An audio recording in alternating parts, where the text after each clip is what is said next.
Се врати спокојот во Беровскиот манастир Свети Архангел Михаил. Реконструкцијата на кровот на манастирските конаци конечно заврши, па им го врати мирот на монахињите кои овде го продолжуваат монаштвото што трае непрекинато повеќе од 3 века. Иако целата процедура траеше многу долго и со многу препреки на патот, Пресвета Богородица дари да се заврши работата добро.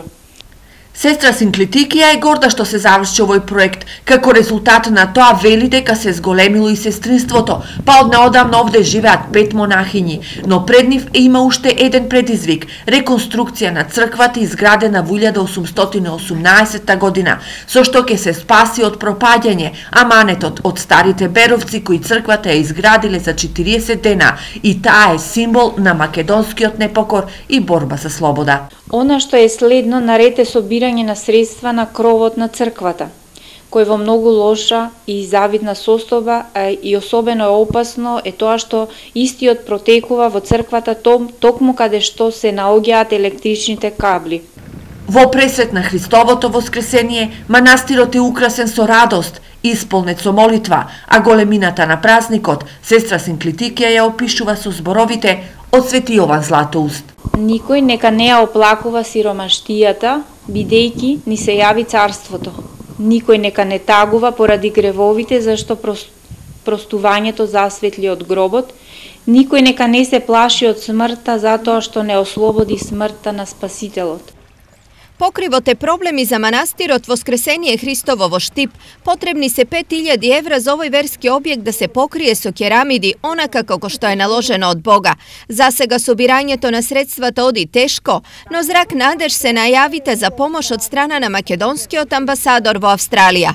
Да, еве сега водиме и некои конкретни разговори со амбасадорот во Австралија, значи се надеваме дека во иднина натака ќе успееме да помогнеме и повеќе да го изградиме манастирот Воскресение Христово. Проблемите со собирањето пари не се пречка манастирот да се подготвува за својата слава. Прв ден, Велик ден. Благочестени христијани, еве одборот на манастирот, сакам да ги покарам сите верници нека повелат на манастирот Воскресение Христово на ден, недела 12.4.2015 година.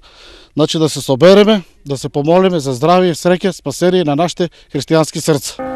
А над 5000 жители од источниот регион Воскресението Христово ќе го пречекаат во некоја од светските туристички дестинации.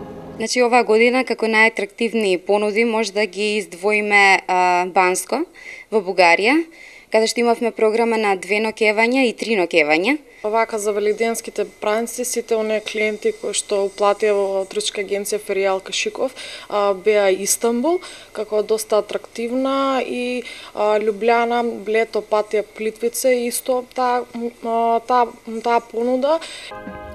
И на оние што заминаа и на оние што останаа, среќни великденски празници им посакаа политичарите.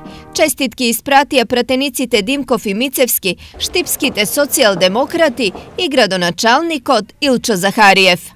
Да имате пријатни празници, да си поминете во расположение, да поминувате повеќе време во црквите и на литургиите, да има повеќе радост него тага, да имате повеќе здравје него болести и посебно сакам да сите граѓани бидат среќни.